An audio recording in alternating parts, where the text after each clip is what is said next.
Sí, senadora, comience, por favor.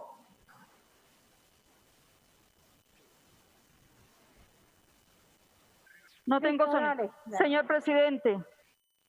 Buenas tardes. Señor presidente del Congreso, quisiera saber y constatar si el presidente de la República se encuentra en la sesión. Es tan amable, señor secretario del Congreso, me certifica si el presidente está para escucharnos o no.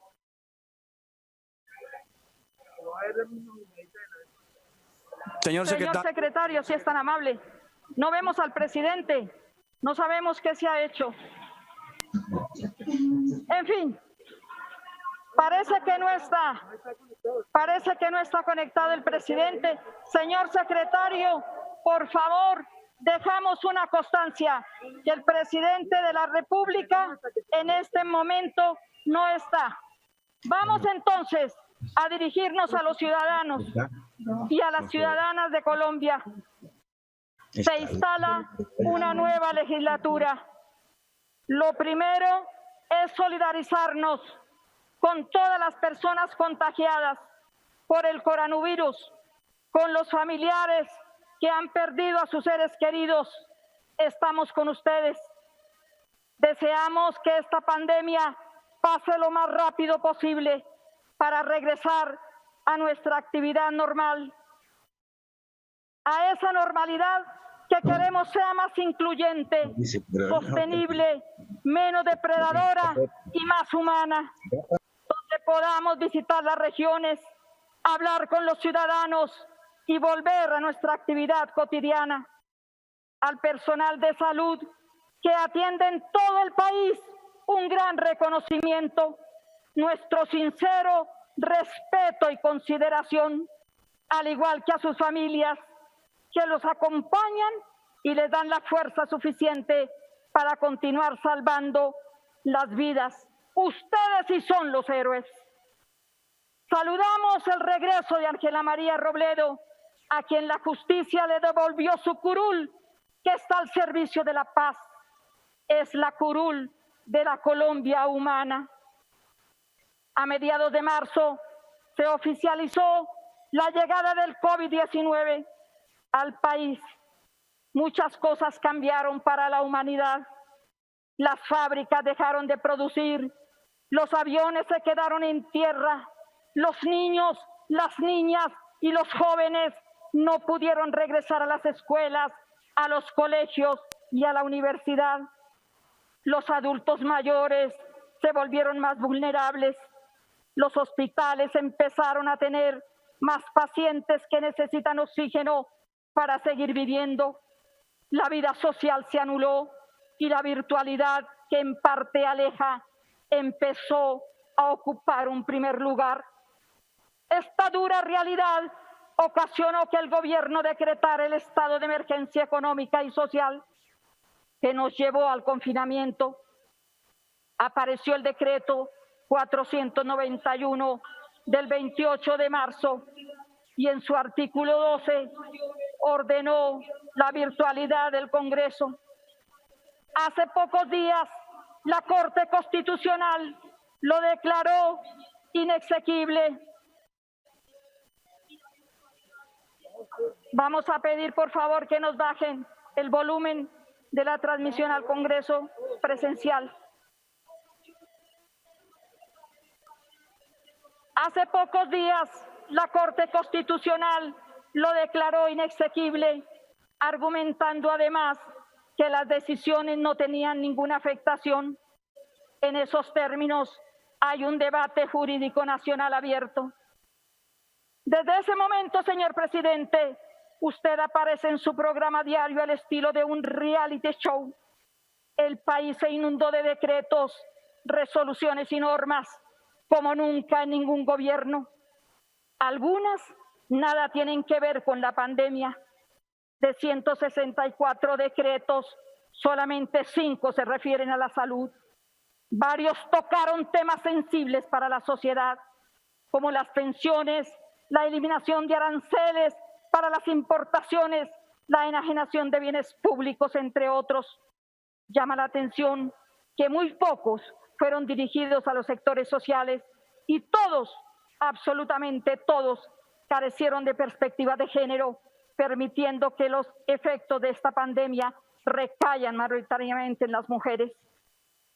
La oposición y miembros de otros partidos reclamaron de inmediato el funcionamiento regular del Congreso.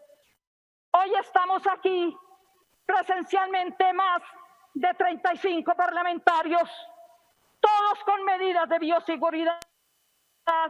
Es posible el funcionamiento del Congreso presencialmente en este país.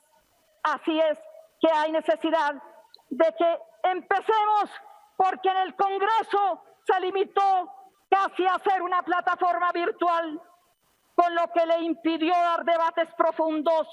No se cumplió siquiera con los procedimientos que determina la Constitución para someter a consideración las motivaciones de las medidas de emergencia. Perdimos tiempo valioso para discutir, analizar y también ayudar. Es inexplicable que el pueblo salga a trabajar y nosotros los parlamentarios sigamos en la virtualidad. La represión social es la característica de esta cuarentena. La respuesta policial a los reclamos por derechos se ha convertido en un proceder cotidiano del gobierno nacional. La emergencia ha sido dirigida a recortar la democracia, a militarizar regiones, a llevar soldados a zonas rurales donde el ESMAD arremete contra los campesinos, los indígenas y afros en el Cauca, Nariño, Catatumbo, Guayabero, sur de Bolívar y otras regiones del país. Las bombas lacrimógenas dejaron de ser exclusivas de la ciudad para llevarlas hasta las zonas rurales. Ahora queda evidente por qué aspiran a gastar 2 billones de pesos en comprar tanquetas, granadas, fusiles y balas como las que mataron a Dylan Cruz, en cambio de invertir en millones de mascarillas y desinfectantes para entregar a quienes lo necesitan para prevenir el contagio, medida puesta en práctica en muchos otros países del mundo y que se requiere en estos momentos en Colombia. Los excluidos son los que están llevando a cuestas la crisis, incluso poniendo en riesgo su propia vida. Los problemas de miseria, de pobreza y desigualdad que ustedes dicen combatir son estructurales en nuestra sociedad. Salieron a flote en toda su dimensión en tiempos de pandemia. Según el DANE, 48% de hombres y 46% de mujeres hacen parte de la economía informal. Para nosotros, la economía popular, trabajan en la calle buscando su diario vivir y no pudieron volver a salir. Tampoco tuvieron a dónde ir. Muchos que fueron lanzados de los inquilinatos de sus viviendas arrendadas y el país se llenó de trapos rojos para pedir comida. Los mercados repartidos, señor presidente, fueron insuficientes y nunca reemplazarán la renta básica, que es un salario mínimo que exigimos los parlamentarios de 9 partidos, entre ellos toda la oposición.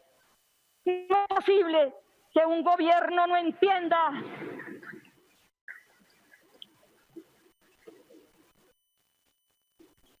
No es posible que un gobierno no entienda que esa es una forma de reactivar la economía, entregándole ingresos a 9 millones de hogares, beneficiando a 32 millones de personas pobres y vulnerables, desempleados y a quienes perdieron sus empresas, sus inversiones y la capacidad de compra al quedarse sin ingresos y sin empleos.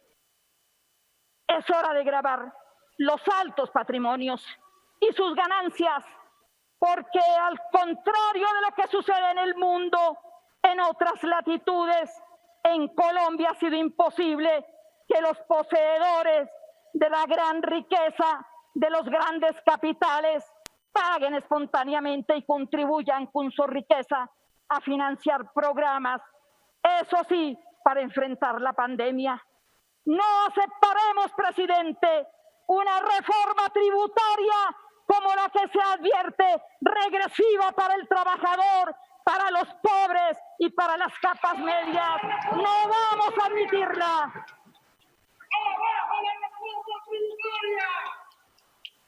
Con la renta básica, todas las economías se activan.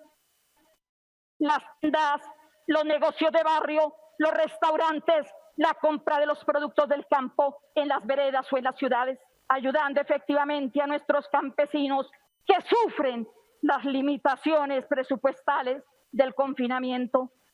Presentaremos hoy mismo un proyecto de ley para que el Congreso pueda redireccionar el gasto público que en este momento se encuentra en los bancos privados y los grandes favorecidos de esta pandemia. El único dinero que constituye gasto para hacerle frente a la pandemia es el enviado al Fondo de Mitigación de Emergencias FOME. Según el estudio de la Universidad Javeriana, publicado recientemente, representa un total del 2.2% del PIB, dato que contrasta con el promedio de los países de la OCDE, que son el 9.8%, situándonos en uno de los países más bajos del mundo para atender esta pandemia en todas partes. Pero bueno, la transparencia en los gastos deja muchos interrogantes, señor presidente, porque hay algunas cifras que no corresponden. Billones se invierten en préstamos a través de la banca. El mismo estudio de la Javeriana concluye que para la atención de la pandemia los recursos son de 6.11 billones y hay una diferencia de 19.4 con los recursos que fueron enviados al FOME. Para la atención de la emergencia se han colocado 117 billones. Se invirtieron 7.2 en salud, 4.5 en atención humanitaria, 2.6 para entidades territoriales. Y oigan bien, ciudadanos, 60 billones como respaldo a créditos, es decir, la banca es la gran beneficiada, la misma banca indolente que le cerró la puerta a millones de pequeños empresarios. No encontramos el gasto desglosado en ninguna parte, porque los colombianos no tenemos el derecho a conocer en qué se gastan nuestros impuestos. Hay problemas de transparencia innegables y exigimos al gobierno claridad al respecto. La plata pública es para que todo el mundo conozca y en un caso como este para que todos sean atendidos, especialmente la gente vulnerable. La ley del punto final en salud, de la que tanto se ufanan, ni siquiera tiene las cuentas claras. Hay un estimado de deuda de 4.7 billones.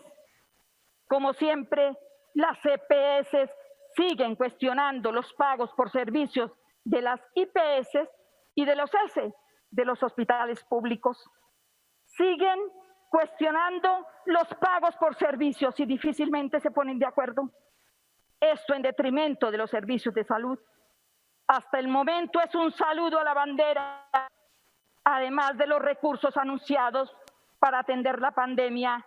El gobierno solo ha girado 489.000 millones de pesos y aún siguen adeudando a los trabajadores de la salud sus salarios atrasados que llegan incluso a ser de 10 meses, como en el caso del hospital de Tadó en el Chocó, que dicho sea de paso, es una de las regiones, al igual que todo el Pacífico, con la mayor pobreza multidimensional, lo que supone un alto riesgo y con la mayor pobreza en la pandemia.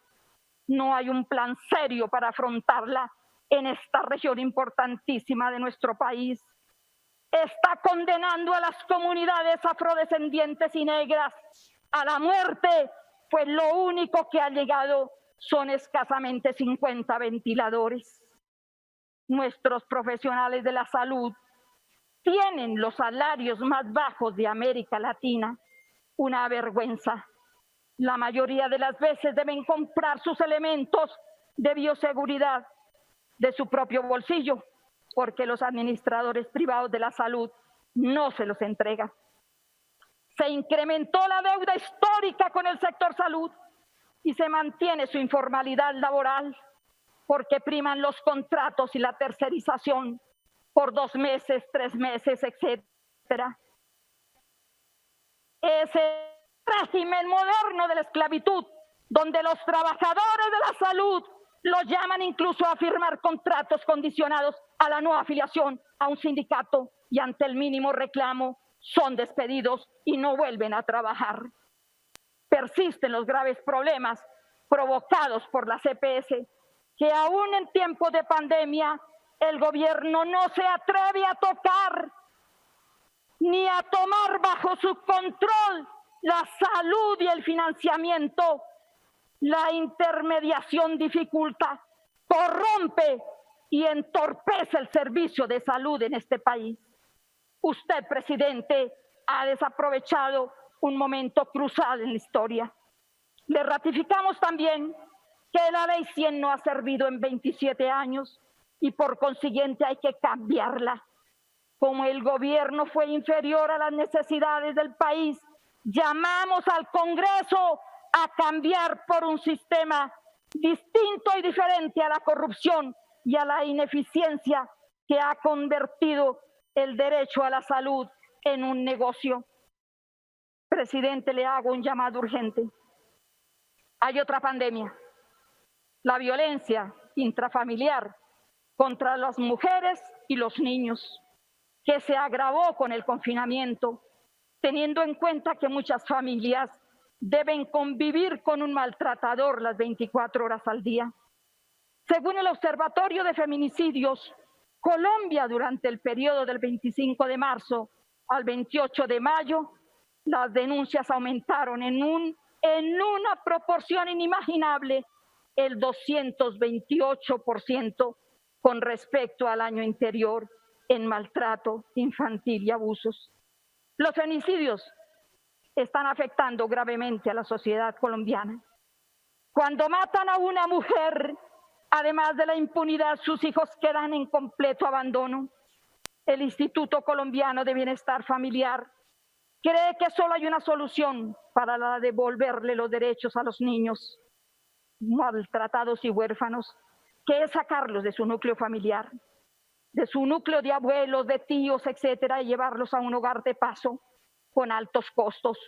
Debe establecerse un programa para que los familiares que reciben los niños maltratados y huérfanos puedan tener un estipendio para cubrir sus necesidades básicas.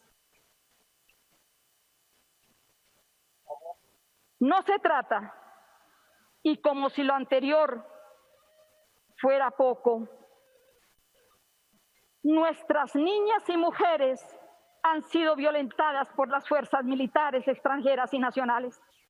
La violación colectiva a la que fue sometida la niña indígena de 12 años de la comunidad en Veracatío conmocionó al mundo, no solamente a Colombia.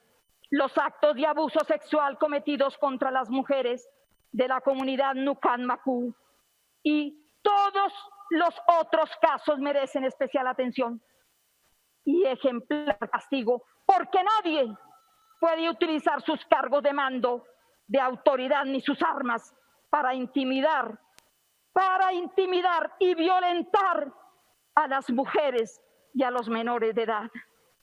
No se trata de manzanas podridas, porque si en cada departamento hay unas cuantas, usted sabe que en este símil todos se pueden contaminar. Es necesario analizar el tipo de formación que reciben los militares en nuestro país. Proponemos se conforme un grupo paritario de militares y civiles que revisen los currículos de formación que se imparten en nuestros cuarteles, dando un informe a todo el país sobre sus conclusiones. La oposición ha presentado un proyecto cuyo objetivo es la reforma a las fuerzas militares, con énfasis en la construcción de paz, a partir de un cambio en el manejo de la inteligencia, la contrainteligencia el desmonte del SMAC y la política de ascensos. Va para la Comisión Segunda, seguramente del Senado de la República. Asimismo, es necesario que el Gobierno Nacional cumpla la Constitución y el fallo de tutela del Tribunal de Cundinamarca, que ratifica que el Senado de la República debe pronunciarse sobre la presencia de tropas extranjeras en el territorio colombiano. No puede ser. Señor presidente, el desempleo que registra hoy el país no es exclusivo de la pandemia. Ya venían los indicadores señalando desde el último trimestre del año pasado que una crisis acosaba la economía. El coronavirus simplemente aceleró la tendencia y más de 5 millones de ciudadanos perdieron su trabajo. Según el DANE, en mayo la tasa de desempleo para las mujeres era del 32.6% y para los hombres el 22.3%. Las empresas medianas y pequeñas, soporte de la economía y la generación de empleo, pidieron la ayuda del gobierno, pero nunca llegó el salvavidas, lo dejaron quebrar. Prefirieron entregarle las multimillonarias ayudas a empresas de acomodados conglomerados económicos. A cambio, ofrecieron créditos para micro y medianos empresarios, a los que poco han accedido, sea por las altas tasas de interés, por los engorrosos trámites para hacerlas efectivas o porque simplemente no van a poder pagar en el futuro. Pregunto al gobierno, ¿por qué le cobran intereses a los pequeños y medianos empresarios si ese dinero es del Estado? No deben haber intereses como hacen en la mayoría de los países del mundo, pero aquí lo único que quieren es seguir beneficiando a los grandes banqueros de este país. La tasa de desempleo juvenil se ubicó en el 26.6, registrando un aumento de 8.5 frente al trimestre de marzo del 2019 a mayo. Es imperativo. La matrícula cero para la universidad pública, cumpliendo el mandato constitucional. Nuestra Constitución dice: la educación será gratuita en las instituciones del Estado, para lo cual el gobierno solo asignó el 12% para garantizar la no deserción estudiantil universitaria. La educación para la juventud no es un gasto, es una inversión social. Las decisiones económicas del gobierno nacional frente al manejo económico de la pandemia la calificamos como desastrosa. Se han tomado medidas en función del mercado y no para salvar las vidas, como el día del IVA, que en su primera jornada contribuyó a la expansión del inmenso contagio que hoy cuenta el país. No fue consideración, no fue una cosa completamente racional lo que hicieron para favorecer a los grandes almacenes de este país. En pandemia se consolida otro genocidio dirigido desde estructuras del poder económico, político y social. Reaparecen masacres, las más recientes en el Huila, 4 ciudadanos de una misma familia, y en norte de Santander. Ayer y hoy hemos visto desfilar los cadáveres que dejaron los rastrojos precisamente muy cerca, pero muy cerca de Cúcuta. No puede ser, van 5 casos de ejecuciones extrajudiciales en el último año, constituyéndose en un patrón que indica el retorno de los mal llamados falsos positivos. Esto es una vergüenza para nuestro país. Nos devolvieron a las masacres, a los asesinatos individuales, nos han devuelto también inmediatamente a todo lo que llamaron en este país los falsos positivos. El derecho a disentir, a reclamar, a proponer, a organizar, está siendo desconocido y socavado. El derecho de la sociedad a actuar en democracia está resquebrajado. Han limitado toda expresión diferente a la institucionalidad. ¿Son tiempos de censura? ¿Es el totalitarismo? Pues veamos, ahora judicializan, detienen, persiguen, estigmatizan y se ha vuelto una costumbre de las fuerzas militares y otras fuerzas ilegales que sean utilizados para garantizar el saqueo, continuar el empobrecimiento de los ciudadanos de la Colombia profunda.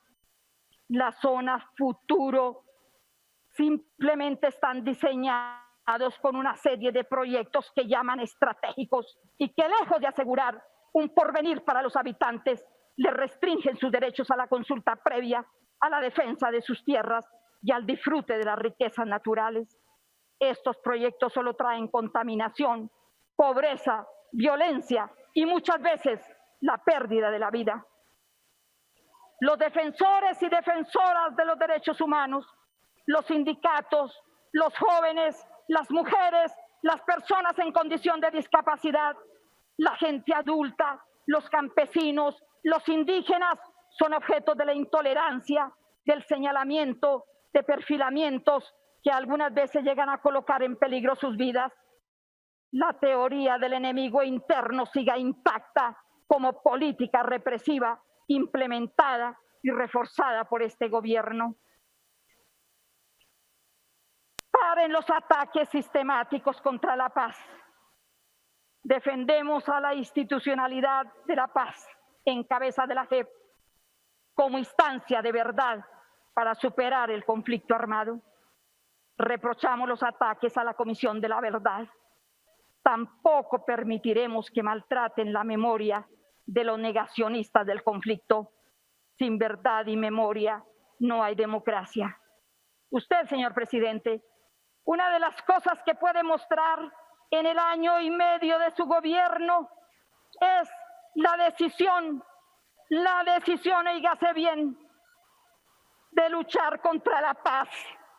Ese es su gran mérito, pero también es reforma tributaria que simplemente tiene ventajas para los más ricos y también de la caída de la ley de financiamiento. Enormes obras que usted ha hecho. Vamos entonces a decir algo sobre la biodiversidad. Esta se ve enfrentada a las políticas gubernamentales que, aliadas con los intereses esos y privados, pretenden imponer un modelo de desarrollo depredador, extractivista, que lesiona no solamente a la naturaleza, al territorio, sino también a las tradiciones de nuestros pueblos indígenas, afros, raizales y campesinos. Exigimos el respeto por los recursos naturales, por el agua, por los páramos, por los ríos, por los humedales, por las ciénagas, por los lagos y por el mar. El páramo de Santurbán es Colombia y usted no se lo puede entregar a compañías extranjeras, quitándoles el agua a los santanderes y rompiendo la cadena hídrica. Esto no es posible. Tiene que mirar hacia San Andrés. Tienen que ir también allá donde no hay que comer, porque se adueñaron del puerto y lo dolarizaron absolutamente todos.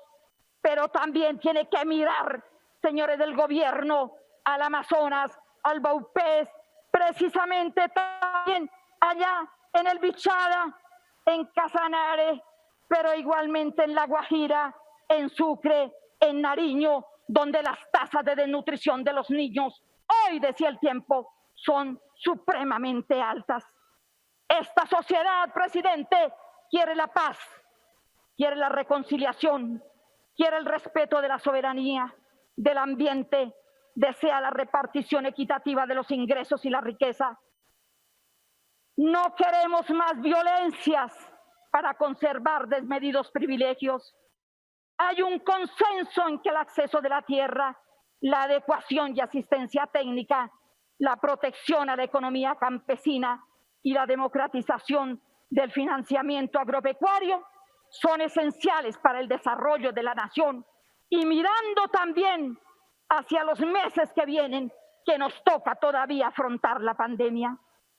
El avance de los programas de acceso a la tierra uno de los compromisos cruciales del punto de acuerdo 1, precisamente de los acuerdos de paz, es absolutamente precario.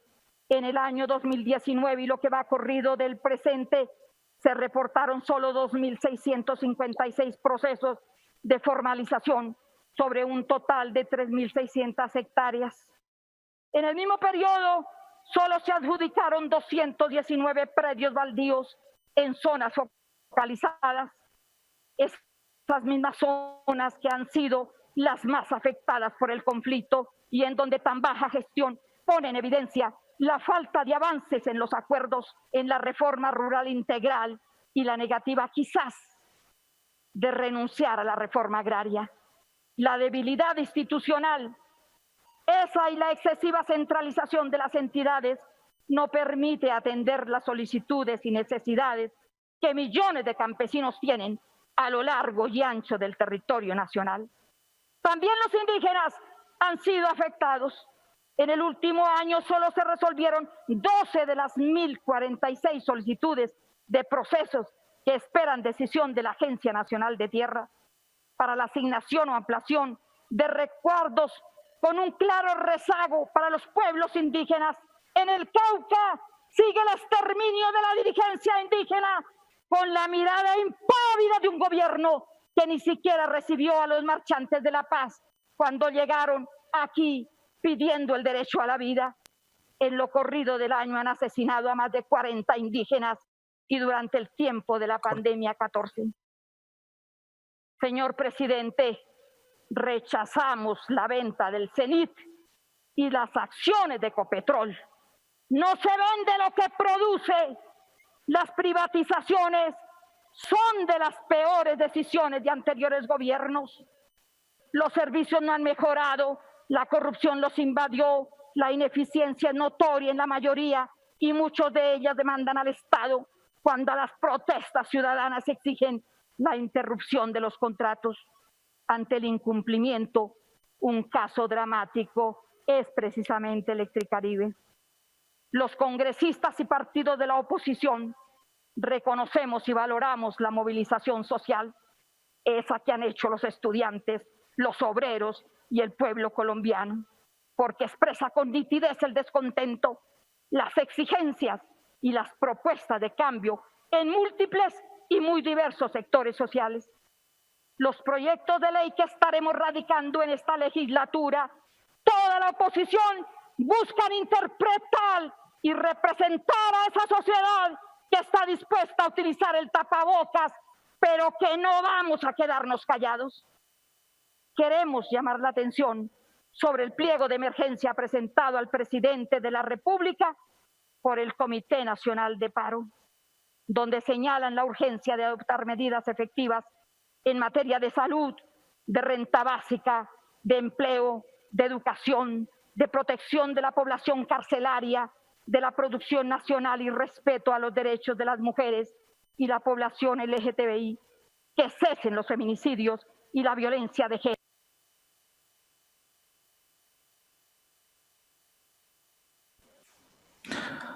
Senadora Aida Bella, discúlpeme, van 33 minutos de intervención. Le agradecería, necesita más tiempo, que se le cortó el sonido por un tema de ingeniería también. Senadora Aida, ¿me escucha ahí? Ya vamos a acabar, señor presidente. No Senadora, continúe, tranquila. Casi acabamos. El Papa Francisco y las Naciones Unidas llaman el mundo a un alto al fuego. El ELN ya lo propuso. Es hora de escuchar la respuesta del gobierno. Monseñor Darío de Jesús Monsalve, recogemos sus reflexiones. Son muy importantes y contribuyen a detener el baño de sangre que sufre Colombia. Nos solidarizamos con los firmantes de la paz. Reconocemos su valioso compromiso. No es concebible que sigan siendo asesinados. En lo que va corrido del año, 115 líderes han sido masacrados, entre ellos 2 mujeres y más de 20 reincorporados en plena cuarentena. Hay zonas del país donde se ha vuelto una tarea matarlos. El Bajo Cauca antioqueño, Algeciras, Huila, el Cauca, el Catatumbo, por solo nombrar algunos territorios. Hay un plan sistemático, preconcebido, imposible de hacerse efectivo sin la colaboración de agentes del Estado. El día 16 de julio se registró la masacre de 4 campesinos y 2 heridos, entre ellos un niño de 8 años. El 17 ocurrió otra masacre en Tibú. Señor presidente, la corrupción se desató en la pandemia. Ni siquiera el coronavirus pudo detenerla. Numerosos escándalos saltaron de todos los departamentos por los altos costos, por los contratos, por la forma de adjudicarlos y por las conveniencias. Funcionarios públicos que utilizan aviones y viáticos oficiales para visitar nuestras hermosas playas. Mientras el pueblo está confinado, algunos elegidos están llamados por la justicia a responder, generalmente por delitos electorales, compra de votos, sobornos o dineros ilegales en las campañas provenientes del narcotráfico. A nombre de acuerdos políticos, no nos pueden imponer al Congreso a un presidente cuestionado, indiciado y mal parlamentario. Por eso hemos propuesto a Iván Marulanda para que sea presidente del Congreso, un hombre honesto, diáfano y que puede devolver la dignidad al Congreso de la República. Es necesario escuchar los reclamos de la gente en las calles. Hay que responder a sus angustias por empleo, por salud y por vivienda y educación. Es hora de centrar la acción del Estado en la agricultura campesina, en esa agricultura familiar y comunitaria. Es hora, presidente, de garantizar la salud pública sin corruptos ni codiciosos intermediarios. Es hora de impulsar la industria nacional y manufacturera. Es hora de renegociar los tratados de libre comercio que acabaron con el aparato productivo. Es hora de generar trabajo y de dar educación a nuestra juventud. Reiteramos la necesidad de la pensión universal para todos los mayores. El hambre golpea a Colombia, señores del gobierno. En todos los departamentos necesitamos prepararnos para derrotarla. Países más pobres lo han conseguido. El nuestro, que tiene tanta riqueza, lo conseguirá si el gobierno escucha y atiende el llamado a un gran pacto nacional en el que todos participemos para salir de la crisis. Vamos todos los colombianos a contribuir a que este país le pertenezca a los 50 millones de colombianos y no a los 50 clanes que se han apropiado de nuestro país, de su economía y de la política. Muchas gracias a todos.